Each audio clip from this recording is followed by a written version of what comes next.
Hello and welcome to North Country Matters. My name is Donna Seymour. I'm a member of the St. Lawrence County branch of the American Association of University Women, one of the civic partners for this show.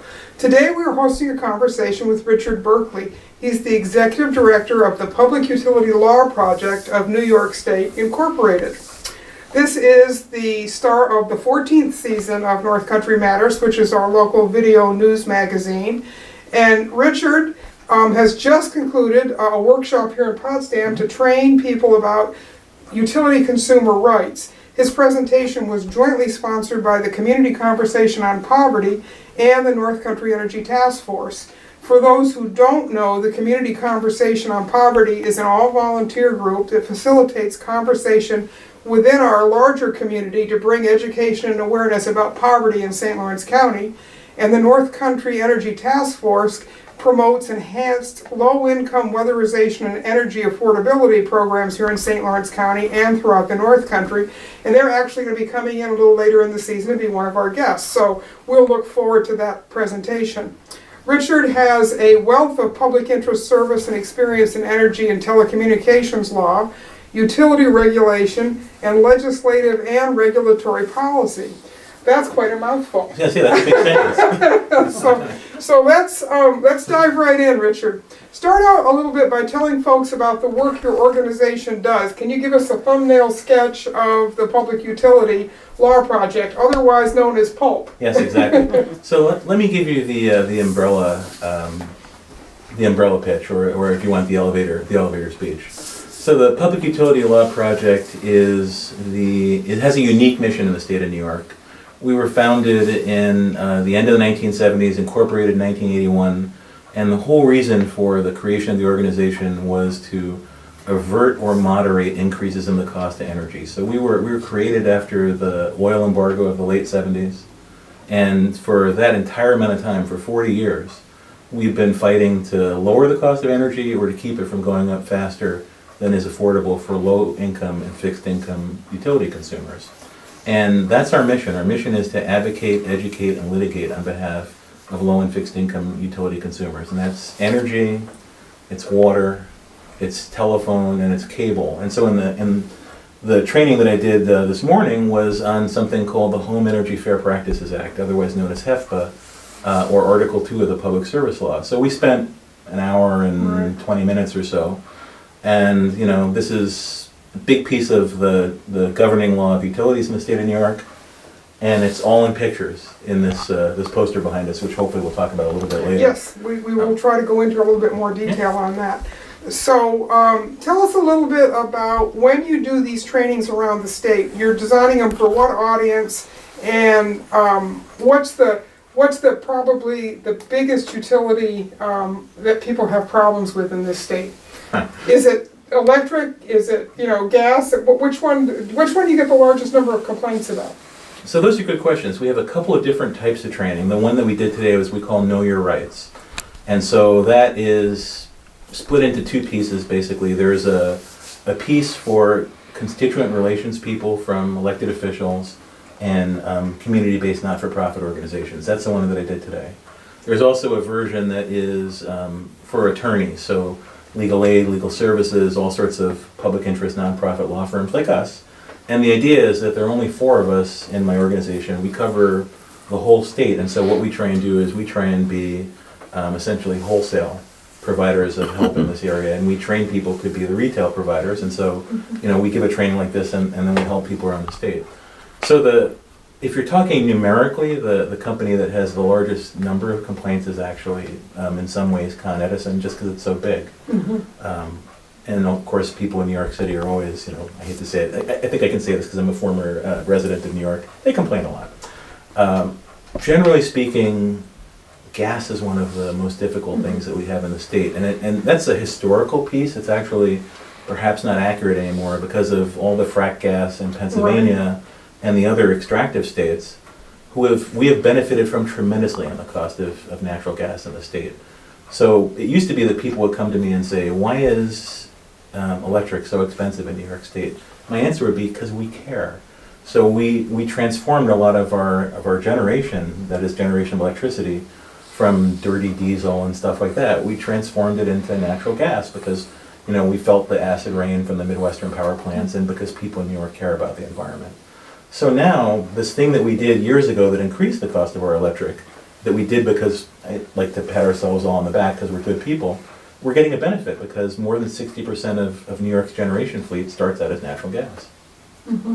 So, and interestingly enough, for people who have been following the fracking issue, that is a very dirty technology in terms of how it may burn clean, but the mess it leaves behind in the places where it's fracked is a real problem environmentally. So New York State has turned away from allowing fracking to be done here in New York State, but we're still importing gas that is being done, as you say, in Pennsylvania and other places. So and in fact, our largest gas-only utility in the state, National Fuel Gas, is over in western New York, and they also operate a bunch of the Marcellus Shale in Pennsylvania.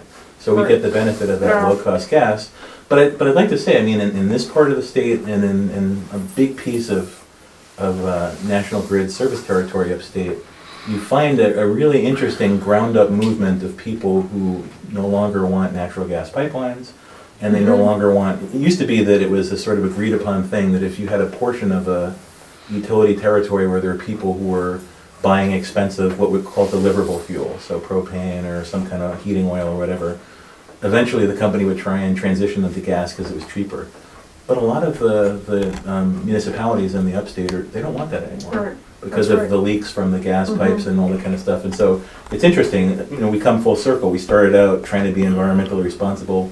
We got the benefit of this historic low cost in gas, and now we're being environmentally responsible again, and hopefully we'll get another benefit out of it because we're doing the right thing. Right. And of course, right now, the renewables like wind and solar are really coming on in many places. So that's also once we get the infrastructure in place, there'll be a lot of benefits down the road from that too.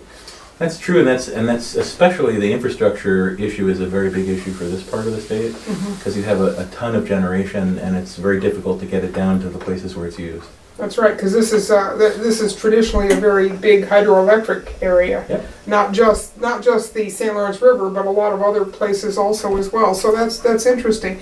So who are the advocates that you train on a regular basis when you come to do this kind of training? What are the kinds of folks who come and for example, today we're sitting in the audience. So today we had low-income advocates, we had energy efficiency advocates, we had a group that was really talking about solutions to poverty in the community.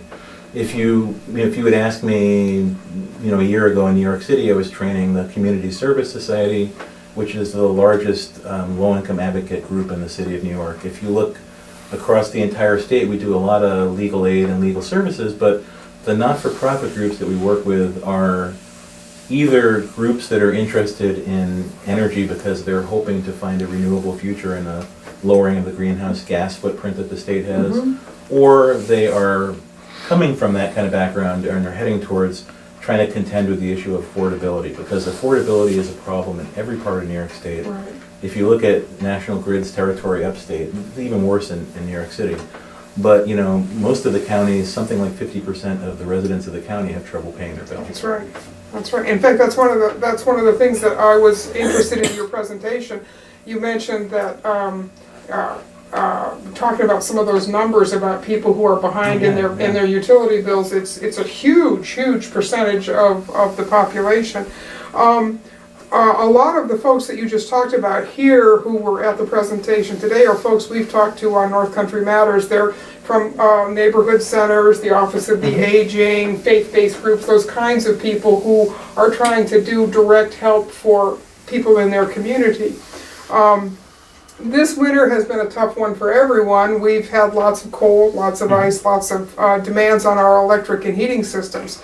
So this is the kind of winter that a consumer can really get into trouble because of high energy bills, isn't it? So tell us a little bit about the kinds of calls that advocates are likely to get from consumers who need help. What are the kinds of trouble that people are running into when it comes time to pay their bill? And thank you, that's a great question. So one of the calls that we will get, and that the groups that we've trained will get sometime around March or April, they'll get calls from people who are on budget billing from their utility. And budget billing is based on historical usage, and it doesn't account for things like the polar vortexes. And so, in my case, I got caught in the first polar vortex at the end of the budget billing period. What worked fine for the year previously, I ended up with a $3,000 catch-up bill. So we call the March through June period, we call that shut-off season. And that's because a lot of people, they experience part or all of the winter, they decide to go on budget billing in a time period where the catch-up bill at the end, if they're underpaying, is somewhere in March, April, or May, and then they get this enormous bill, and that's a problem. And a lot of people elect budget billing because they think it will lower their cost, but all it does is average it. And so there are going to be a lot of calls over that because this winter, the polar vortex was more severe and longer. And it hasn't actually ended yet for a lot of folks. For those of us who live what you all call charitably downstate, but people in New York City call upstate, it might be over. You never know, but it's, we had our cold and it was relatively warm. It was at least 2 degrees warmer in Albany when I drove up here this morning than it was up here. So you'll get that kind of call. Another call that folks will get, such as the people that were in the training today, is you'll get people who say, I just can't pay my bill. And they're put in this terrible position of having to choose between buying food for their children or medicine for whoever needs medicine in the family, or paying the rent and paying the gas or electric bill. And no one wants to be in that position. I mean, you hear people from time to time saying, why don't you just use less? No one wants to be there. Mm-hmm. And so they'll be calling up the advocates that were in the room and all the people that we've trained around the rest of the state, and they'll say, what can I do? And the first thing is, as I said today, is the magic words is deferred payment agreement. So in New York State, because of the legislature, the Assembly and the Senate 37 years ago, passed a national leading consumer protection bill for utility customers. And everybody has a legal right to a deferred payment agreement that is affordable. And so when someone has gotten behind on their bill, the first thing that an advocate should ask them about when they call is, do you have a deferred payment agreement? And if not, you need one. If you do, we have to either renegotiate it, because you have a right to renegotiate it also if your circumstances have changed. So there'll be a lot of calls like that, and there'll be a lot of calls saying, the company's at the door, what can I do? And we get a lot of those calls from New York City for some reason. We get a certain amount in what I guess you folks would say is upper downstate. So in the upper Hudson Valley and some of the southern tier, for some reason or other, we get a lot of calls on they're at the door. And so there'll be a certain amount of those calls, and then hopefully folks learn today what they can do when someone's at the door. It's different in New York City, it's different in the capital region, but generally across the state there are remedies for that too. And actually that's where this chart comes in, doesn't it? Because this takes advocates through every step of what they're likely to have to deal with for a consumer that might be sitting in front of them saying, I need help. So we're really excited about this because literally you spent an hour and 40 minutes. I taught for lawyers, I taught the same course almost 3 hours long a month ago. And it's all in basically 2 sides of this poster. Everything that I said today, without a lot of a blah, blah, blah part, but all the things that a consumer or that an advocate helping a consumer needs to know is right here.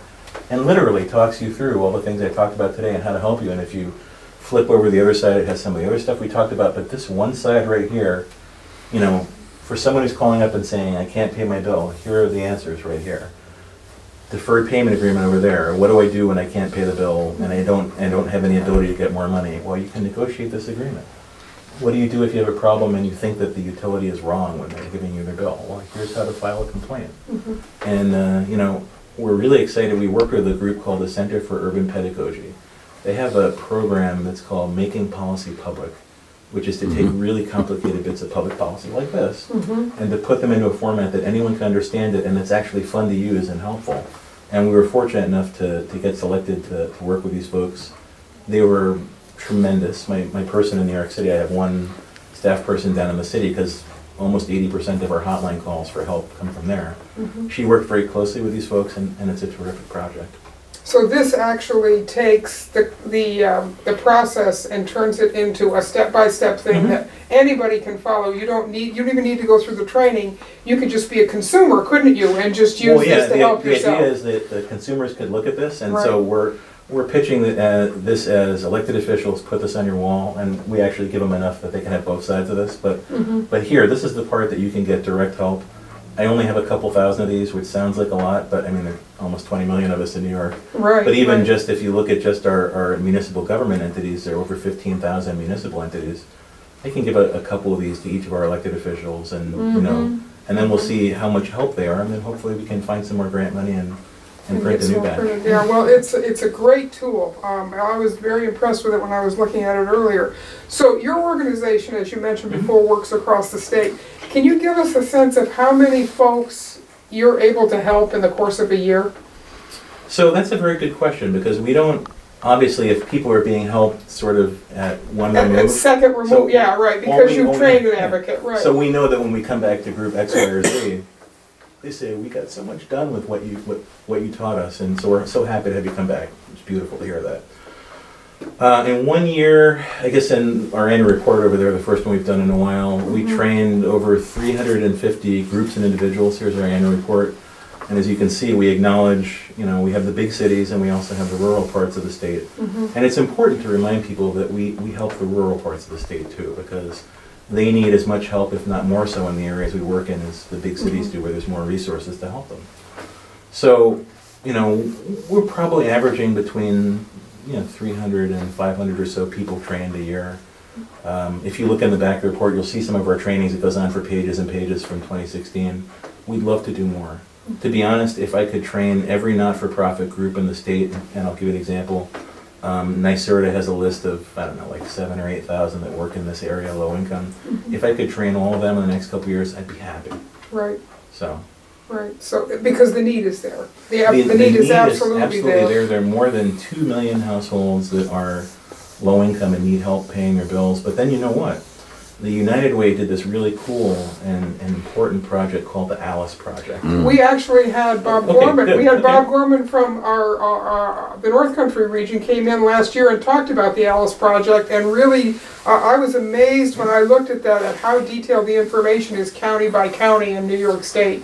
So that was terrific for us, because when we come into a rate case, like the National Grid rate case that we're in right now, we pull out all the census data and we look, census tract by census tract, zip code by zip code, county by county, and we try and figure out what the problems with affordability are.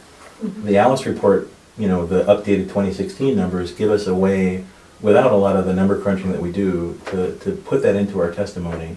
If you look at our testimony in the National Grid case, you'll see that we looked at all of the major urban areas, all of the poorer rural counties in the company's area, and we said, this is how many people are low income, and this is how many people are between low income and being able to afford to pay their bills, and it's a shocking number.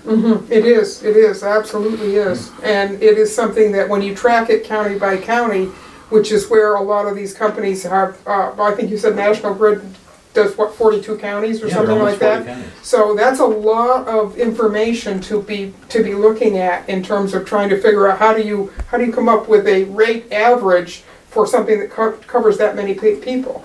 And I think I'll tell you something that we all intuit, because the people who work at the utility companies, they're the same as us, right? They have a different job, but they put on their pants one leg at a time, and they're good people. When they hear this kind of stuff, because no one's really talking on a county by county basis about what are the affordability problems for counties X, Y, and Z. When you tell them, it's not only the low income people, but these people who are called at the national level moderate income, but really in New York we call them working poor, or working families. Right. These are people who have recovered from the Great Recession, but they haven't recovered enough to get out of the need to do bill timing. They're still there saying, I got to pay this bill today, and I got to hold this one for another week, and next month I'll hold the other one for another week. That's exactly what people are doing, and they're juggling and they're struggling, and they feel like they can never, ever get out of the hole they're in, because there just isn't enough ways to do that. One of the interesting statistics that you mentioned earlier in the day was that the goal is to have energy be 6% of your income, and yet the truth is that for low and fixed income people, it's much, much greater than that, isn't it? Absolutely. So this is one of the more fun and rewarding things I've done. So I've only been the executive director for 3 years. I've been working in this area, as you said, for a while. But the opportunity came to lead this organization, and I've worked with them from my various positions in government. And so this was a fun challenge. We were able to work with the governor, the Public Service Commission, a large number of low-income advocate groups across the state, and other folks. And we came up with a historic program, which is a statewide uniform low-income rate reduction, which we never had that in New York before, even though some of the other states did. And one of the important policies that, you know, the governor and the PSC pushed for in that was, as you said, the 6% energy burden. To put it in perspective, low-income folks in New York were averaging between 25% and almost 50% of their income on energy, whereas people in the higher income brackets were 6% or lower. And so getting to 6%, which is a national average, but like many national averages, doesn't actually apply to New York or help us other than to talk about it and say, where do they live? The 6% goal is a tremendous historic step forward for the low-income families. Knock on wood, we'll get to that with this program rolling out this year, and the utilities, and grid is one of the first ones actually upstate.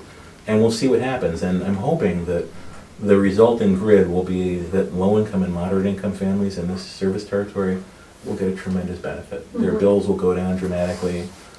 They'll still have problems, but you know what? This problem, which is a problem of a vital requirement to daily life, if you don't have heat, if you don't have electric, many apartments are not habitable, you break your lease, you're out on the street, you're homeless.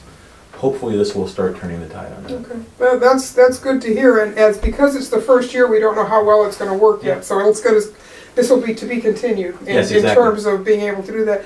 You know, one of the questions I wanted to ask you, Richard, we talked a little bit about this before when you talked about the polar vortex, but one of the things that we're seeing with climate change is extremes at both ends of the temperature range. You've got super cold in some places, but in the summertime you've got a lot of heat, and actually people are more in danger of heat health-related problems than they are from cold.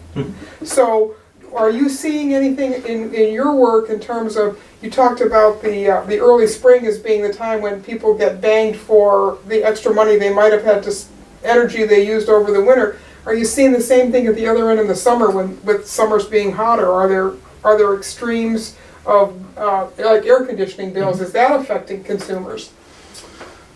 That's a very good question, and so let me start with a disclaimer, which is this is a much more important problem in other states. So like the southwestern states, it's huge and that kind of stuff. In New York State, even though, for example, downtown Brooklyn is much hotter in the summer, New York City as a whole is hotter, you know, than even 20 miles north of New York City. So they have a lot more trouble with air conditioning down there. I don't know how much, whether it's the change in climate that's causing the problems in New York City, as it is the fact that Con Edison has, historically had some of the highest electric prices in the entire United States. You know, a couple years ago they were #1 most expensive electric utility in the United States. Now they've dropped down a couple of ranks, but it's still, it's 3 times as expensive as the electric is up here, or depending on what year, it's 4 times or more. So, there are plenty of people, and for example, in Bronx County, if you add together the low-income groups and the ALICE groups, almost 70% of the people have trouble paying their bills. So obviously this is going to affect them in the hot summer, but I'm not sure that you see as broad a swing as you do with the cooler parts of the state. Okay. Yeah. One of the things we talked about this earlier in the training, and it's really something that every consumer in New York needs to know about. The energy picture in New York is complicated between the companies that generate power and those that supply it. So there are things that consumers need to know about. Everybody gets their power through the national grid system up here, but who produces your power you have some control over. But there's a lot of interesting information about that, isn't it? People really need to be very smart about who they pick as their energy company, because there's a lot of extra expense that can be involved in that, isn't there? That's true. And so you're referring to the fact that the state deregulated the wholesale and the retail energy markets 20 years ago. In the retail market, you have your distribution utility in this area, Niagara Mohawk or National Grid, and you also have these things called energy service companies that present themselves as being competitive and being cheaper. You don't have to take my word for it, but there are 213 of these companies in the state. There are only 7 that have been able to prove that they charge less than the energy utility. All the rest of them charge significant amounts more. And in fact, my organization in the 2010 Niagara Mohawk rate case pulled all the bills for the ESCO customers. And this is what actually started this entire examination of these in the state. And we found that people who had ESCO service, that is Energy Service Company service, in this area of the state were paying 20% more for competitive, lower priced energy. Looking across the entire state, we're in a massive administrative lawsuit and multiple, regular court lawsuits with them right now. The energy service companies are charging more than the utilities, what we would call overcharges. So they're overcharging almost $500 million a year as compared to the just in regular this utilities. state. Yeah, just $500 in this state. million. That's a B. B. Not an M. B, That's no. a B. That's a lot of Which money. used to be a lot more when I was a kid, but it's still enough to change our lives. Exactly. So, we're talking about more than $1 million a day excess if you go to those companies rather than staying with your utility. And my understanding is that if you start out with National Grid, they will provide your power, but if you elect to go to one of these other companies and it's more expensive, you can't then go back to National Grid, or can you? Well, you can, but the problem is, and I'm sure many people have tried to get out of their cell phone contracts in the past, like it's a little more competitive now, but it used to be you went from company X to company Y and you pay a $300 early termination fee. So when I worked for the legislature, one of the bills that I negotiated was to lower the amounts of early termination fees. We thought we had taken care of the consumer problems of the ESCOs. Well, I know better now, but at the time, we were all patting ourselves on the back. So you can still have these early termination fees, but they're less than they used to be. The PSC has become sensitized to this issue. That is the Public Service Commission, which is the state's utility regulator. And so they're being extremely helpful with helping people transfer away from energy service companies. They used to think at one point that these things were helpful. And they've come to the point where, and I think you'll find, for example, our partners at AARP, and we work a lot with them, our joint position for the last 2 years has been, we advise people not to take service from ESCOs until the regulatory environment has been completed. That is, until there's complete regulatory control over the energy service companies, and they're required to save money. Richard, talk a little bit too about who these ESCOs are targeting, the types of consumers that they are actually going after. So we've done an analysis across the whole state as part of this giant lawsuit, and we did a bunch of analyses by census tract and councilmanic district in New York City, because there's a lot of ESCOs down in New York City. What we found is, and I have to call this a correlation, we can't make a one-to-one causational argument because, there are people who know math out there and they would say, you got that wrong. And I'm an attorney, not a math person, so I want to be careful with that. What we found was that there appeared to be a very strong correlation between the energy service companies targeting their activity at seniors, at low-income households, English as a second language, the disabled. And there was a really terrific story in the Village Voice in 2016, which went into great deal of information and detail about this. The reporter spent, a couple months doing the research on the story. You can imagine that in this day and age, like someone who actually went out and did investigative reporting. It's coming back, It's investigative reporting is coming back. Maybe this is the right the right environment for it. But he went out and he went to the training for the service people for the ESCOs, so they were told to fib a little bit when they were on your doorstep, and he talked to some of the customers who couldn't read the contracts that they were signing, and then were being way overcharged on their electric, and it's an appalling story. And they did about 5 stories in a year on it, and I think I have to give the Voice credit because they really drove a lot of the thinking in the advocate community, where there are a lot of people who think if there's competition, it must somehow end up better for the consumer. This is a place where the PSC is set on its own. There is no workable competition. The ESCO companies, and you'll see op-eds all over the state, they say, you have to have choice. Well, if the choice is to be overcharged, that's not a good choice. Right. Well, I think that's helpful for all consumers, regardless of what your income level is, because I get those calls occasionally. I see that documentation come in. I always throw mine away because I'm a solar homeowner, but still, it's the idea that they are come-ons. They really are. So as we wrap up here, Richard, are there any other points that you'd like to make, either about the work that you're doing or the training that you can offer to communities and folks? So let me make 3 points because that's supposed to be one of those numbers that's easier for people to remember. The first one is we have, as part of our mission, we educate. And so we're always happy to come to a community, train all the constituent relation people, train all the legal aid, legal services, not-for-profit lawyers. Like we want to get the word out so that people can get better outcomes. So we're happy to come back. You have our 800 numbers and all that kind of stuff, so just give us a call and we'll figure something out. The second piece is to remind people that not only do they have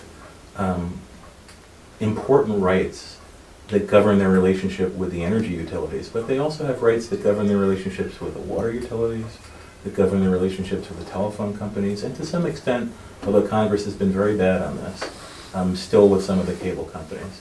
And so it's important to know your rights, and it's important to stand up for your rights. The last piece is that with the exception of the larger telephone companies and cable companies, all of the utilities at one time or another come back and ask for an increase in something that's called a major rate case. And so in a major rate case is the time when you can actually, open up the black box and look at the way the utility does its normal activity. You can ask questions about what do people get paid, how many new trucks are they buying and why, all the kind of stuff. And you may remember that when National Grid bought Niagara Mohawk a number of years ago, one of the things that came out in the process of that merger was that there was a lot of money that was being spent by National Grid that was going to things that none of us would think have anything to do with electric and that we thought we shouldn't pay for. So in these rate cases, I always advocate to people and to groups, become a party, become involved, because this is a chance to speak up for your community and say the things that you need. And more importantly, it's also a part of community building. When the community gets together and says, these are our values, this is our vision, this is what we need from you, or this is what we won't accept from you, big utility. And we're your customers, we keep you operating.